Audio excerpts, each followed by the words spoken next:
bem-vindos a mais um programa eletrizante. Meu nome é Michele Barbosa e hoje o assunto vai ser sobre consumo de energia de um sistema de CFTV. Antes de iniciar o nosso conteúdo, a gente tem aqui alguns avisos importantes. Primeiro, se inscrever aqui no canal do CT Segurança, se inscrever no meu canal, Canal da Segurança, no YouTube e também no Instagram. Seguir a gente lá no Instagram, o CT Segurança e o Canal da Segurança. E lógico também ativar as notificações para que você sempre receba aí os nossos vídeos, as nossas lives. Bom, vamos dar início então aqui à parte técnica. Qual é o assunto de hoje, tá? É consumo de energia. Como assim consumo de energia, Michele? Tá? O tema consumo de energia. Você vai instalar um sistema de CFTV no seu cliente. E aí ele te pergunta o seguinte: tá, eu vou instalar aqui 8 câmeras, ok? Mas qual vai ser o consumo de energia elétrica? Qual é a potência desse sistema? A minha conta de energia elétrica ela vai aumentar muito? Quanto que eu vou pagar, né, por esse sistema que vai ficar ligado aí o tempo inteiro? Então é isso que a gente vai fazer aqui na aula de hoje. Para descobrir qual é a energia consumida pelo sistema que você está instalando, a gente precisa entender alguns parâmetros iniciais. E o primeiro deles é quanto à potência elétrica. Então, o que é potência elétrica? Vamos entender esse conceito de forma mais profunda. Bom, potência, tá? Então, o que é potência elétrica? Então, potência elétrica é o produto entre a tensão e a corrente. A gente já viu essa equação aqui, ou seja, tensão, né, V vezes I, e essa multiplicação a gente chama de volt-ampere, tá? E a grandeza é representada geralmente pela letra P. Só que quando a gente fala em volt-ampere, ela é uma potência ativa. Ela tem outras duas componentes, tá? Ativa não, desculpa, potência aparente. Ela é dividida em outros dois termos. Quais são esses termos? Bom, quando a gente fala em potência, que é tensão vezes corrente, a gente está falando de potência aparente. E é exatamente como esse chope aqui, tá? Então, ela tem duas características, né? A potência aparente, ela pode ser dividida em dois termos. Uma é a parte reativa e a outra é a parte ativa, dada em watts, que você possivelmente conhece, tá? Mais comumente, a gente sempre dá a potência nominal dos equipamentos em watts. A potência ativa é a que executa trabalho. Então, ela vai ser muito importante aqui para a nossa aula, porque como ela é a que executa trabalho, ela que faz a conversão de energia, de uma energia em outra, a gente precisa entender ela porque os dispositivos eletrônicos, os aparelhos são dados em potência ativa, né? Geralmente a potência nominal. Mas a gente também tem uma parcela de potência reativa. Essa potência reativa, ela está em alguns circuitos que produzem campos eletromagnéticos, como máquinas elétricas, motores elétricos. Não é o caso, por exemplo, de um chuveiro, não é o caso, por exemplo, de uma lâmpada, que são equipamentos 100% resistivos. Eles não têm esse campo eletromagnético, tá?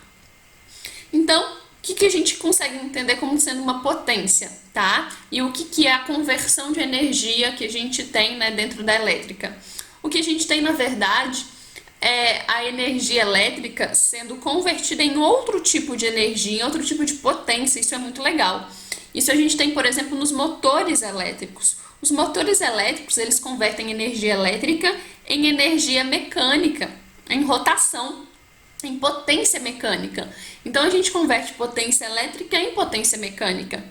Diferente e o contrário de um gerador, por exemplo. Quando a gente fala de um gerador dentro de uma usina hidrelétrica, ele transforma potência mecânica, né? A gente tem aí a água fazendo aquele rotor se movimentar e isso é transformado em potência elétrica, em energia elétrica. Mas a gente também tem, por exemplo, dispositivos em potência térmica. Um chuveiro a gente está transformando a energia elétrica em energia térmica, né? Esquentando a água. E também a parte luminosa, onde a gente converte energia elétrica em energia luminosa. Qual é o cálculo que a gente vai ver aqui hoje, tá? A gente tem dispositivos eletrônicos, como por exemplo uma câmera. Não existe conversão de uma energia em outra ali. mas a gente precisa dessa energia elétrica para fazer com que os componentes funcionem, para fazer com que o circuito eletrônico dentro da placa daquela câmera ou daquele DVR estejam em bom funcionamento. Então, o que a gente precisa entender para fazer o cálculo de energia elétrica? Bom, o objetivo da aula é que você saiba de forma mais precisa qual é o consumo de energia elétrica de um kit de CFTV, de um sistema de CFTV. E aqui a gente vai fazer esse cálculo então. Mas para a gente fazer isso, a gente precisa entender o conceito então de energia elétrica, tá? Dessa energia dado em quilowatt-hora mês, que é o que a gente paga no final da nossa conta lá na concessionária. O que é essa energia? É a potência do equipamento em watts vezes o tempo que ele vai ficar ligado. Então, como eu calculo a energia que uma lâmpada vai consumir no final do mês? A potência da lâmpada vezes o tempo que ela vai ficar ligada durante um mês. E é isso que a gente vai fazer aqui. Então, a gente vai aqui juntos descobrir qual é o consumo de energia elétrica de um kit de CFTV. Vamos lá.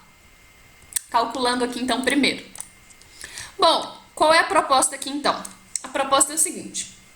A gente tem um kit, que é um DVR e 8 câmeras. E você vai fazer essa instalação no cliente e o cliente te questiona quanto aquilo vai consumir de energia, né, no final da conta dele, quanto em média ele vai pagar.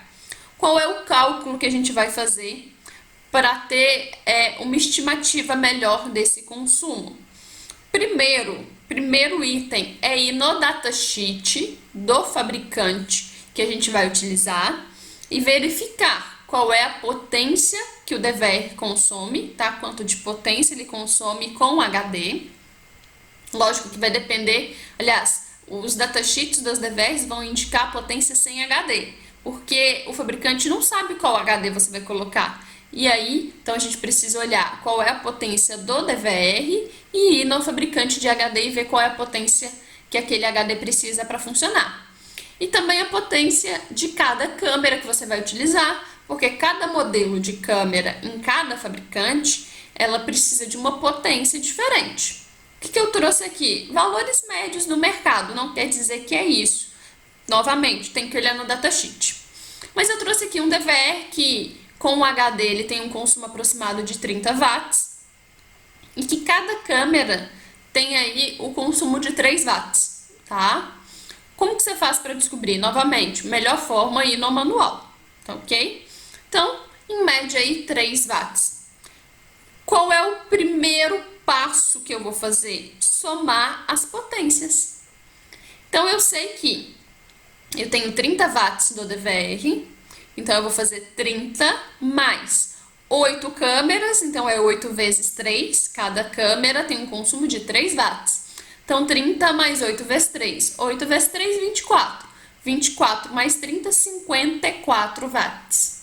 Significa que esse kit meu de CFTV, com essas características, tá?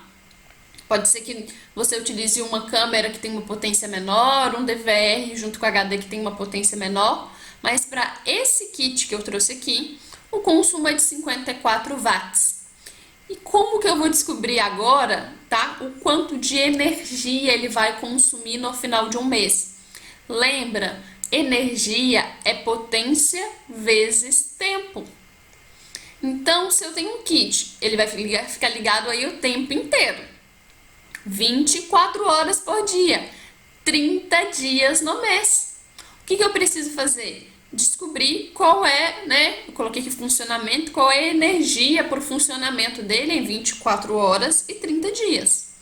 Então, se eu pego 54, multiplico por 24 e por 30, eu chego ao valor de 38.800 watts. Ou, se eu dividir por 1.000, eu tenho aqui agora a unidade em K.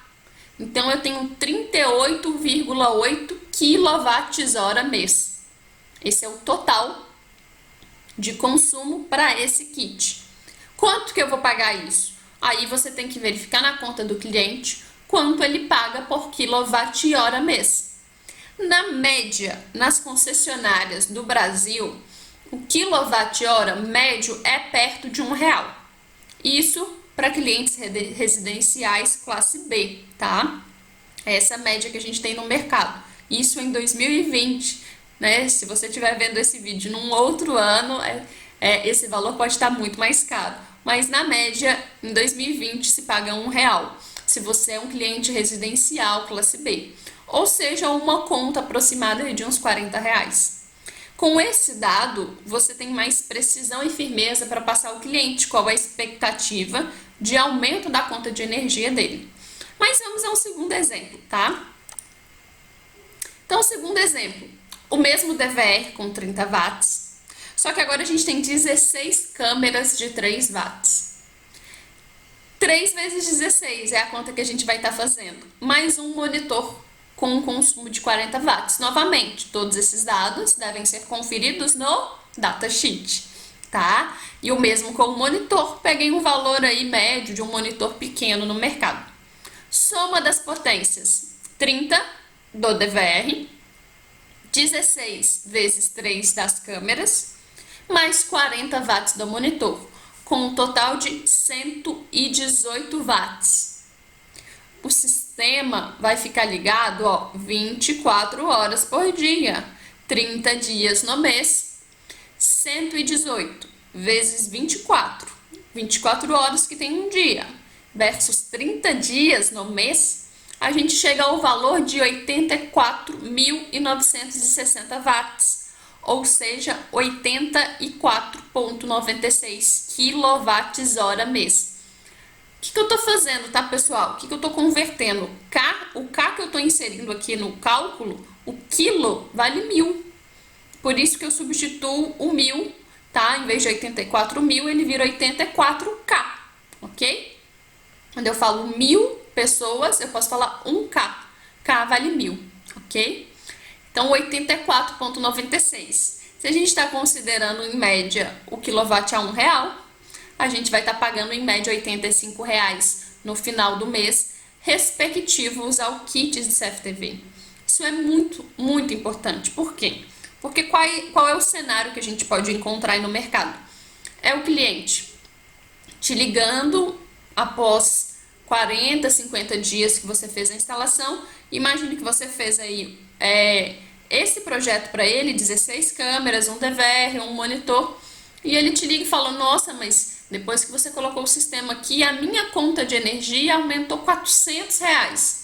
E aí você já fez o cálculo, você já viu que não faz sentido, que não é o projeto de CFTV. Agora, se você não sabe fazer esse cálculo de energia, se você não tem ideia de como calcular essa energia consumida, você vai ficar de mãos atadas aí. Por isso esse assunto é tão importante. Caso ele te pergunte, você tem uma estimativa para passar para ele? E caso ele venha te procurar depois da instalação com algum questionamento quanto ao aumento de energia consumida da concessionária, você tem esse dado aqui para poder passar para ele aí. Bom, dúvidas quaisquer, deixa aqui nos comentários. Espero que esse assunto tenha te ajudado um pouquinho. Não deixa de curtir e novamente nos seguir nas nossas redes sociais.